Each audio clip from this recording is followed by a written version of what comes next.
Nessa aula, falaremos da modelagem de sistemas translacionais. Conforme vimos na última aula, em que fizemos a modelagem de circuitos elétricos passivos, nós também lidaremos com sistemas mecânicos passivos nesse primeiro momento. A modelagem de sistemas translacionais é muito aplicada e possui, de certa forma, uma analogia com a modelagem de circuitos elétricos que foi realizada.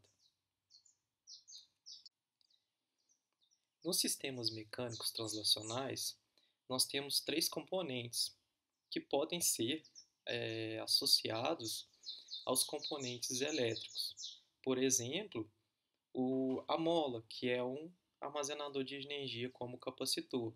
Nós temos a massa, que é um armazenador de energia como indutor. E temos também o amortecedor viscoso, que é um elemento que dissipa energia como o resistor. A modelagem desses componentes, elas podem ser dadas no tempo ou na frequência. Nos circuitos elétricos, nós estamos acostumados a trabalhar com a relação tensão-corrente. E que existe, né, de certa forma, a gente pode comparar a corrente do circuito elétrico com a velocidade do objeto. Mas, apesar de ter essa analogia direta da relação tensão-corrente e força-velocidade, no nosso caso, o entendimento das relações por meio da força e deslocamento, ele é mais intuitivo. Então, ao contrário dos sistemas elétricos, dos circuitos elétricos, que a gente usava essa relação tensão-corrente, que seria, no caso, o equivalente a utilizar uma relação tensão-carga, nós usaremos a relação força-deslocamento para modelar os sistemas mecânicos. E da mesma forma com que foi feito para sistemas elétricos, cada componente desse que foi apresentado, cada componente passivo desse que foi apresentado, ele vai ter uma impedância que relaciona a transformada de Laplace da saída sobre a transformada de Laplace na entrada, em que, nesse caso, a saída é a força e a entrada é o deslocamento. Então, a impedância da mola é dada por K. A impedância do amortecedor viscoso é o coeficiente de atrito viscoso vezes S. E a impedância da massa é a massa vezes S ao quadrado. Vamos partir para um exemplo de aplicação. Então, como nos circuitos elétricos, né, a primeira coisa que a gente vai fazer quando nós desejamos obter uma função de transferência do sistema é definir quem é a entrada e quem é a saída, certo? Então, a partir desse momento, no caso de sistemas mecânicos translacionais, nós devemos desenhar o diagrama de corpo livre. Ao fazer isso, nós podemos fazer tanto no tempo quanto na frequência. Então, se você considerar o deslocamento dessa massa para a direita, ou o deslocamento desse ponto para a direita, né, e aplicar uma força nesse sentido, nós observaremos que aparecerão três forças contrárias a esse movimento: a força da mola, a força do amortecedor viscoso e a própria força relacionada a essa massa. Esse diagrama de corpo livre aqui representa exatamente isso: o deslocamento para a direita, uma força aplicada e as forças contrárias a essa força aplicada nesse objeto. Para trabalhar na frequência, basta nós pegarmos e fazermos a analogia da impedância. Então, aqui a gente tem K vezes x de t é Kx de S, FV, que é o atrito viscoso, é Fs x de S, e a massa é m S ao quadrado x de S. Então, aqui nós já temos o componente modelado na frequência. Agora, o somatório das forças tem que ser igual a quanto? O somatório das forças tem que ser igual a zero. Em outras palavras, usando a terceira lei de Newton, né, o somatório das forças contrárias tem que ser igual à força aplicada, ou seja, um menos o outro igual a zero. Considerando que nós já estamos trabalhando no domínio da frequência e considerando condições iniciais nulas, a transformada de Laplace desses componentes, elas aparecem aqui nessa equação. O x de s, que é o deslocamento, é um termo comum a esses membros do lado esquerdo da equação, então nós podemos colocar em evidência. Como o objetivo era o deslocamento dado uma força aplicada, a nossa função de transferência ela vai ser escrita da seguinte forma, né? Bastando multiplicar cruzado aqui. Bom, e o diagrama de blocos desse sistema mecânico ele é representado como mostrado aqui abaixo.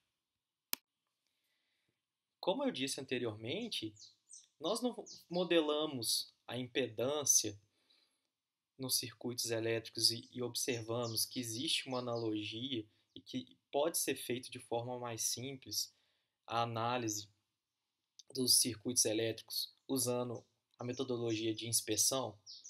Da mesma forma, se vocês observarem a equação obtida anteriormente, existe uma analogia também da impedância de sistemas de sistemas mecânicos translacionais. Então, agora nós vamos evidenciar essa relação. Observem que a soma das impedâncias aparece no lado esquerdo da equação, multiplicando o deslocamento, que é igual à soma das forças aplicadas. Então, a gente observa que a força do meu sistema é a impedância mecânica vezes o deslocamento. A força aplicada, né, é a impedância vezes o deslocamento.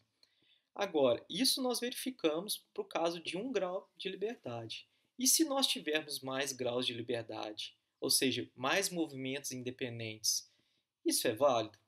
Vamos tentar responder essa pergunta? Para tentar verificar essa questão que foi levantada, se é possível ou não trabalhar com mais de 1 grau de liberdade usando o conceito de modelagem por inspeção, considere esse exemplo em que eu tenho dois deslocamentos independentes. Então, eu tenho duas equações. No primeiro instante, nós vamos obter a equação 1 e no segundo instante, a equação 2. No fim, nosso objetivo é obter o deslocamento em x2, dado uma força F aplicada nesse sistema. Então, vamos considerar primeiro o deslocamento de x1 para a direita para escrever a primeira equação, ou seja, a primeira equação do movimento vem do movimento relacionado a x1. Então, ao mover x1, irão aparecer forças contrárias a esse movimento, que são as forças K1 relacionada à mola K1, M1, que está relacionado, né, com o componente massa, que faz uma força contrária a esse movimento. Aqui eu tenho FV1, que está relacionado ao atrito viscoso, K2 e FV3. Todas as forças aqui representadas estão no sentido contrário ao movimento. E eu tenho uma força a favor, que é de F de T. Bom, feito isso, nós vamos analisar agora o que o movimento de x2 pode influenciar em x1. Fazendo isso, deslocando x2 para a direita, nós observamos que haverá uma força no sentido favorável ao movimento de x1. Ou seja, ao deslocar x2 para a direita, x2 fará uma força no sentido do movimento de x1 por meio de FV3 e K2. Dessa forma, nós vamos montar a primeira equação, o primeiro diagrama de corpo livre. Então, olha só, no primeiro instante em que eu mantive x2 parado e movimentei x1, apareceram forças contrárias a esse movimento e uma força a favor desse movimento. Ao manter, né, x1 parado e movimentar x2, irão aparecer forças favoráveis ao movimento de x1. Então, eu posso somar esses dois diagramas de corpo livre para poder obter a primeira equação. Então, veja bem, aqui eu vou ter kx1 está na mesma direção de kx2? Não está, certo? Então, kx2 para cá e kx1 está aqui. Mas k2x1 está na mesma direção de k1x1? Sim. Então, eu somo k1 mais k2 vezes x1. E assim eu faço para todas as outras outras forças contrárias ou a favor do movimento. Para obter, né, a segunda equação do movimento, nós vamos fazer o seguinte: desloco x2 e vejo quais são as forças que atuam nesse movimento e, no segundo momento, deixo o x2 parado e desloco o x1 para ver qual é as forças que atuam no deslocamento de x1 em x2. Então, ao fazer o movimento em x2 mantendo, né, x1 estático, nós teremos forças contrárias a esse movimento, que é a força contrária relacionada à mola K3, a força contrária relacionada ao amortecedor FV3, a força contrária relacionada a M2, que é a massa do objeto que está em x2, a força da mola K2 e a força de atrito viscoso entre M2 e a superfície aqui do chão. Então, FV2. Bom, mas e se eu mantiver x2 parado e fizer um deslocamento em x1? Bom, nós vamos observar que aparecerão forças a favor desse movimento, que serão relacionadas a FV3 e K2, que é o que está entre x1 e x2, né? Vale lembrar isso. Escrevendo os dois diagramas de corpo livre de forma independente e somando os dois em um diagrama único, nós obtivemos, né, esse diagrama de corpo livre da figura 2.19c. Por fim, aquelas duas figuras, elas podem ser traduzidas nessas duas equações, em que, observem, eu tenho a soma das impedâncias conectadas ao movimento de x1 menos a soma das impedâncias conectadas ao movimento entre x1 e x2 igual à força aplicada. Essa foi a primeira equação do movimento. A segunda equação do movimento, eu tenho menos o que está entre x1 e x2, mais todas as impedâncias conectadas ao movimento de x2, igual à força aplicada em x2, que é zero. Nós não temos nenhuma força aplicada. Se nós usarmos a regra de Cramer, né, nós vamos obter a seguinte função de transferência. F de S sobre x2 vai ser FV3S mais K2 dividido por delta, em que o delta é dado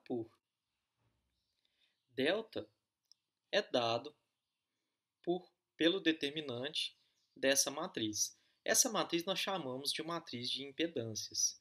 Observem que aqui eu tenho as impedâncias conectadas ao movimento de x1, menos o que está entre x1 e x2, aqui a segunda equação de movimento menos o que está entre x1 e x2, e a soma do que está conectado ao deslocamento de x2. Se eu desejo determinar delta, basta eu fazer o determinante disso daqui, ou seja, diagonal primária menos o resultado da diagonal secundária, o produto da diagonal secundária. Assim obtemos delta. Mas se o meu objetivo é obter x2 em função de f de s, como que eu encontro o meu numerador? Bom, nesse caso, basta eu substituir a coluna relacionada ao movimento de x2 pelos termos independentes da função. Ou seja, basta eu substituir essa parcela pelo termo independente, que é f, né? Aqui é f de s, mas eu vou colocar somente s para simplificar, e substituir toda essa parcela, né? Aqui é como se eu estivesse cortando tudo, pelo termo independente da segunda equação, que é zero. Feito isso, qual que vai ser o determinante, né, que vai aparecer aqui no numerador? Eu vou ter menos f vezes menos FV3S mais K2, que é exatamente isso que aparece aqui, porque menos do produto entre a diagonal secundária vai aparecer esse termo aqui de forma positiva, dividido pelo determinante antes de fazer a substituição dos termos independentes.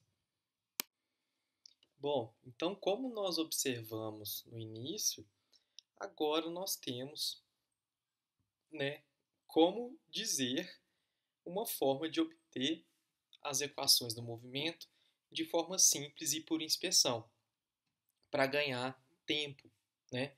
Então, e simplificar a análise. Então, como baseado nas equações anteriores, a gente observa que para poder fazer a análise e montar as equações do movimento de um sistema, basta fazer o seguinte: na primeira equação do movimento relacionada a x1, eu tenho a soma das impedâncias conectadas ao movimento em x1 vezes x1 menos a soma das impedâncias que estão entre x1, o movimento de x1 e x2, vezes x2, igual à soma das forças aplicadas em x1. Na segunda equação do movimento, que está relacionado com x2, eu tenho a soma das impedâncias entre x1 e x2 negativo, vezes x1, mais a soma das impedâncias conectadas ao movimento em x2, vezes x2, igual à soma das forças aplicadas em x2. Bom, agora nós vamos por um exemplo um pouco mais complexo, em que temos 3 graus de liberdade. Bom, então, observe. Aqui eu tenho 3 movimentos independentes, então eu terei 3 equações. Vamos partir para a primeira equação do movimento. Então eu terei, na primeira equação do movimento, a soma das impedâncias conectadas ao movimento em x1, positivo, menos o que está entre x1 e x2, menos o que está entre x1 e x3. Vai ser igual às forças aplicadas em x1. Se observarmos, né, eu terei K1 no primeiro item da equação relacionada a x1, eu terei K1 mais K2, FV3 mais FV1S, mais M1, S ao quadrado, vezes x1. Menos o que está entre 1 e 2. O que eu tenho entre 1 e 2? Menos K2. Menos o que está entre 1 e 3, que é FV3S. Com isso, como eu não tenho nenhuma força aplicada, eu vou ter minha primeira equação do movimento igualada a zero. A segunda equação do movimento, que está relacionada com x2, o que nós vamos obter? Bom, soma de todas as impedâncias conectadas ao movimento de x2. Vamos colocar aqui primeiro tudo que é positivo. Então, nós teremos FV2 mais FV4S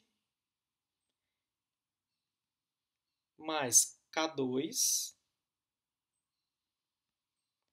mais M2 S ao quadrado vezes x2.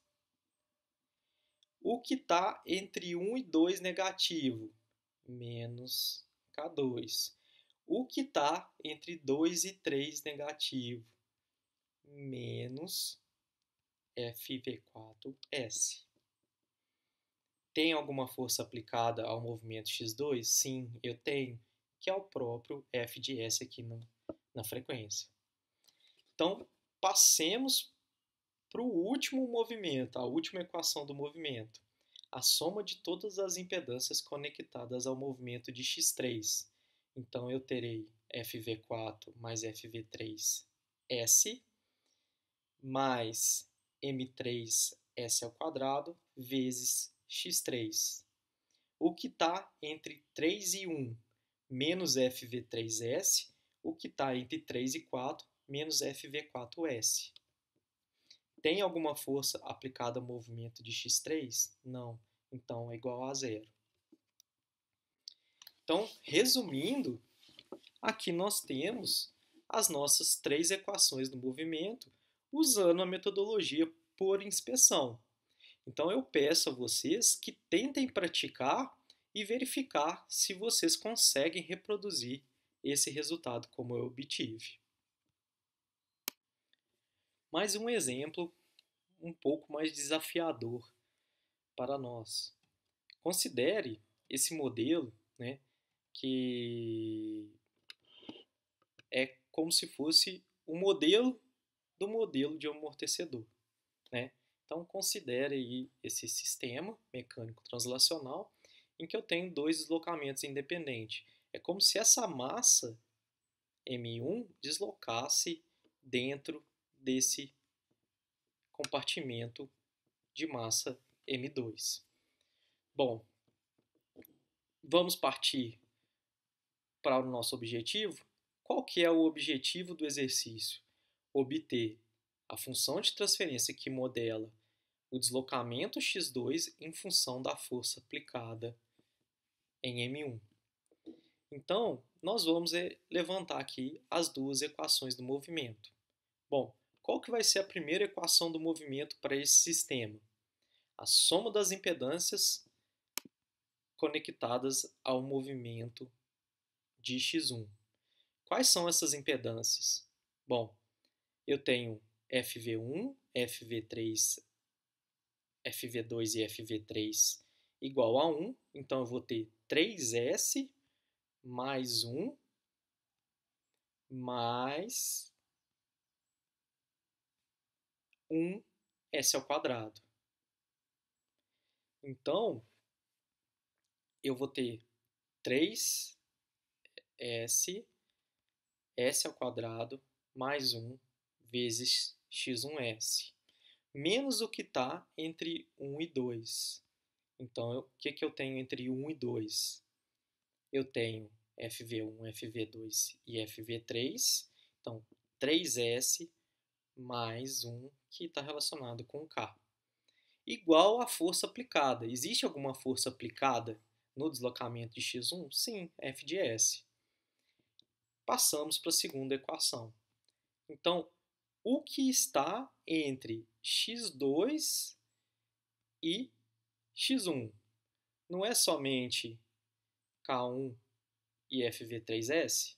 Então, e FV1 e FV2S?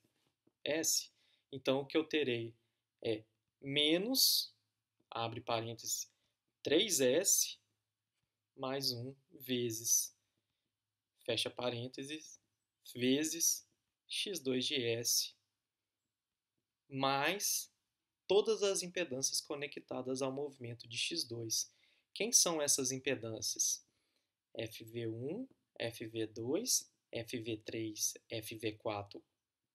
Tudo isso multiplicado por S, a soma disso multiplicado por S, mais K1 mais M2, S ao quadrado. Simplificando, né, eu vou mostrar a solução no próximo slide. Bom, aqui nós temos as equações do movimento descritas, ou seja, como nós dissemos anteriormente, S ao quadrado mais 3S mais 1 vezes x1, menos o que está entre 1 e 2, 3S ao quadrado mais 1, x2 igual a f de S. E aqui menos 3s mais 1, que são os atritos viscosos, mais aquela constante da mola que está entre 1 e 2, mais todas as impedâncias conectadas ao movimento de x2, como não tem nenhuma força aplicada igual a zero. Se o meu desejo é obter x2, eu pego a minha matriz de impedâncias, que está aqui no denominador, e faço o determinante dela substituindo na coluna da variável que eu desejo encontrar, né, na coluna da matriz de impedâncias relacionadas a x2, os termos independentes, que foi o que a gente fez aqui. Então, eu substituí essa coluna por f de S0. Fazendo, né, o determinante, eu vou ter menos f de S vezes isso daqui, vai me dar 3S mais 1 vezes f de S. O determinante desse termo do denominador aqui vai ser isso vezes isso, menos isso vezes isso, que vai me dar isso daqui. Fazendo poucas manipulações aqui, eu passo f de S dividindo, e a minha função de transferência x2 sobre f de S que modela aquele sistema é esse daqui. Bom, alunos, eu agradeço a atenção e peço que vocês participem do nosso fórum. Qualquer dúvida, entre em contato. Obrigado.